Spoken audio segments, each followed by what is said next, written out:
Seus boletos chegam antes do seu salário? Você sente que o seu dinheiro desaparece antes do fim do mês? Se sim, calma. Isso é um sinal de que o seu equilíbrio financeiro precisa de ajustes. Mas a boa notícia é que, com algumas mudanças simples, você pode otimizar seu equilíbrio financeiro, conquistar uma segurança e atingir a sua liberdade. Então vamos direto ao ponto.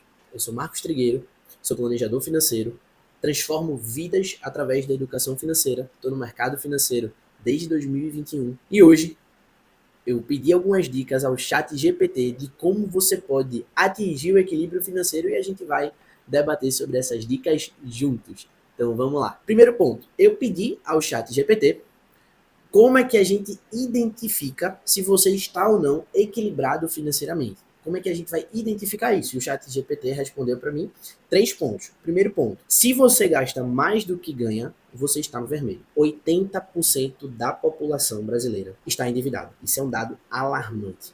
Então, se você faz parte dos 80% que gasta mais do que ganha, sim, você está no vermelho. Uma boa forma de você descobrir isso. Se você já parcelou alguma fatura de cartão, se hoje você usa o cartão para pagar contas, se você tem algum tipo de empréstimo pessoal, algum crédito, alguma coisa que você já utilizou para poder quitar dívidas, então é um dado bem alarmante e de fato é um ponto muito importante para você saber se seu equilíbrio financeiro está no verde ou no vermelho. 20% da população consegue não terminar no negativo. Não significa que poupa dinheiro, tá? Desses 20% da população, significa que 10% consegue economizar dinheiro e 10% termina no 0 a 0. Ou seja, o orçamento está comprometido, mas não termina no vermelho. E esses 10% que conseguem guardar não significa que eles dão os melhores destinos para o seu dinheiro. Então, se a gente for fazendo um funil, quem investe de forma eficiente, pouquíssimas pessoas que têm investimentos alinhados com o seu perfil. E o segundo ponto é justamente atrelando isso que eu falei. Se você paga tudo em dia, mas não consegue guardar nada, você está no limite. É justamente os 10% da população que todo o seu orçamento está comprometido. Se a gente for colocar no iceberg, né, da vida financeira, existem 7 níveis. 4 níveis em que você está abaixo d'água e 3 níveis que você está acima d'água. O que isso quer dizer? Quando a gente está abaixo d'água, no iceberg, a gente não consegue respirar. Então significa que a gente já está por aqui, sufocado. Nossa vida financeira já está no limite. Quais são esses 4 níveis? O devedor, é aquela pessoa que deve tanto que nem um planejador financeiro conseguiria através de uma estratégia. Seria caso de buscar um advogado para tentar renegociar as dívidas. O pagador é aquela pessoa que, querendo ou não, tem dívidas, mas que com a estratégia certa ela consegue, através de muito suor e esforço, sair desse cenário. O 0 a 0 obrigatório, que é aquela pessoa que todo o seu orçamento está comprometido, e o 0 a 0 voluntário, aquela pessoa que tem margem de economia, mas como recebe todo dia primeiro, vai lá, vê essa economia e conta e quer gastar. Está no 0 a 0 porque quer, não porque todo o orçamento está comprometido. Os 3 níveis que estão acima da água e que você consegue respirar. O poupador, que poupa um valor todos os meses. O investidor é aquela pessoa que poupa e investe, mas não tem direcionamento profissional, não tem ideia do perfil de risco e não sabe se esses investimentos estão alinhados com seus objetivos. E o investidor completo é a pessoa que poupa, investe e tem tudo isso. Um auxílio profissional, sabe seu perfil de risco e tem uma carteira diversificada focada nos objetivos. Então é basicamente isso. Essa pessoa que termina com um orçamento 0 a 0, não tem margem para nada, está no 0 a 0 obrigatório. Muitas vezes ali no 0 a 0 voluntário, com margem para economia, mas gasta tudo porque vê dinheiro em conta. É justamente esse segundo cenário. E o terceiro cenário, se você tem uma reserva financeira e consegue investir, parabéns, você está no caminho certo. Então não é só poupar dinheiro, é saber como dar os melhores destinos para esse valor que você está poupando. Como flexibilizar da melhor forma possível, em curto prazo, para uma reserva, para viagens, em médio prazo, para os objetivos futuros, em longo prazo, para uma aposentadoria, para uma liberdade financeira.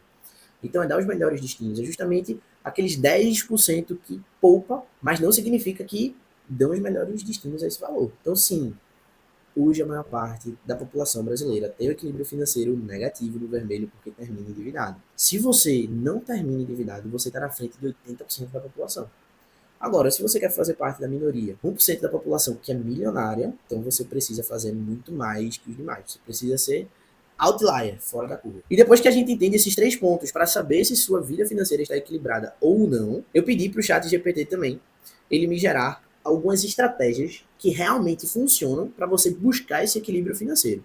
E aí ele me deu 5 dicas aqui para a gente discutir junto se realmente é para a gente aplicar essas dicas ou não, para você equilibrar todas as suas finanças e atingir investimentos, patrimônios e sua liberdade financeira. Primeira dica que o ChatGPT deu foi: anote todos os gastos. Pequenos gastos podem estar acabando com o seu orçamento. É isso, você precisa, essa dica ela é muito importante. Você precisa ter o entendimento do seu orçamento no formato de 360 graus. Você precisa entender tudo. Tudo que entra, tudo que sai, para onde é que está indo essas saídas. Então você precisa categorizar seu orçamento. Então anotar tudo é importante, mas você precisa ir além.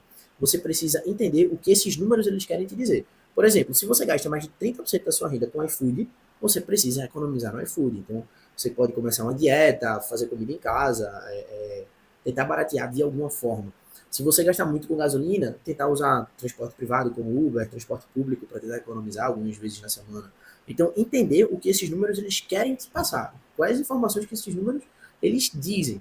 Então, os números falam muita coisa. Se você só preencher e não analisar, não adianta de nada. Segunda dica: criar um orçamento realista. Divida seu dinheiro entre necessidade, desejos e investimento. Uma boa forma de fazer isso é a metodologia 50-30-20. Essa metodologia diz que até 50% dos seus gastos devem ser destinados aos gastos fixos, tudo aquilo que é necessidade, os gastos que são essenciais, agora no máximo 50%, pode ser menos.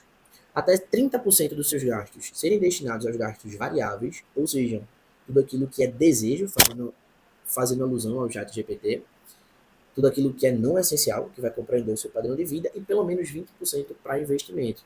Olha as terminologias que eu usei. Até 50% para gasto que é necessidade, pode ser menos. Até 30% para o que é desejo, pode ser menos.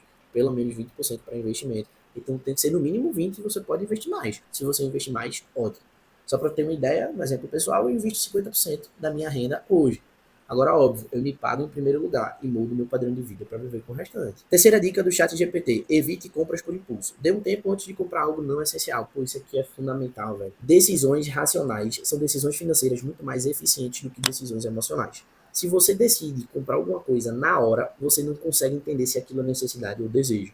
O ideal é que você espere 48 horas. Bateu a vontade de comprar alguma coisa, espera 48 horas. Depois de 48 horas, você vai ver se de fato aquilo é necessidade ou é desejo. Se depois de 48 horas ainda fizer sentido, aí você planeja a compra. Tenta não comprar nada por impulso, porque esses gastos por impulso geralmente são os gastos que são desejos, são emocionais, que afetam seu orçamento no final do mês. Então muitas vezes você poderia pegar esse valor e investir. Botar esse dinheiro para trabalhar para você e não contra você. Quarta dica do chat GPT: monte uma reserva de emergência. O ideal é ter de 3 a 6 meses da sua renda mensal. Marcos, isso é certo? Eu vejo gente falando que a reserva tem que ser em cima do custo de vida, outros falando que a reserva tem que ser em cima da renda mensal. Bom, isso varia.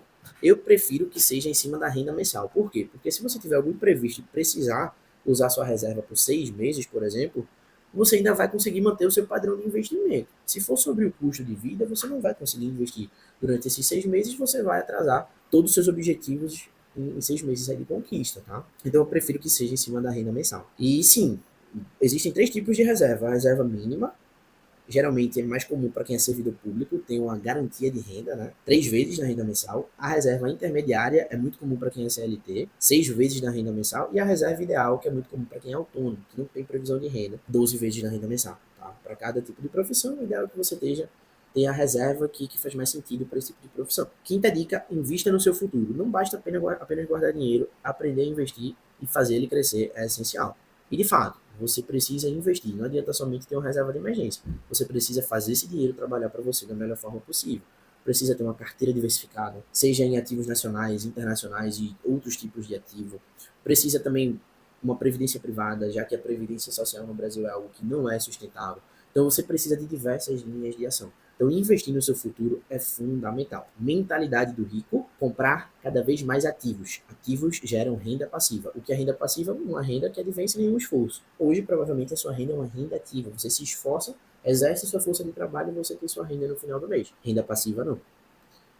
Pobres. Pobres compram passivos achando que estão comprando ativos. Então, você precisa entender que os passivos eles precisam ser planejados.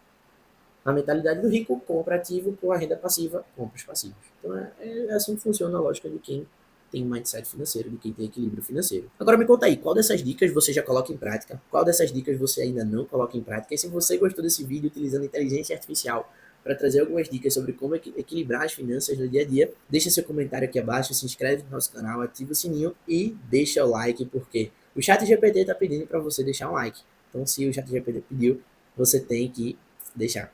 Te espero no próximo vídeo. Meu nome é Marcos Trigueiro e até a próxima.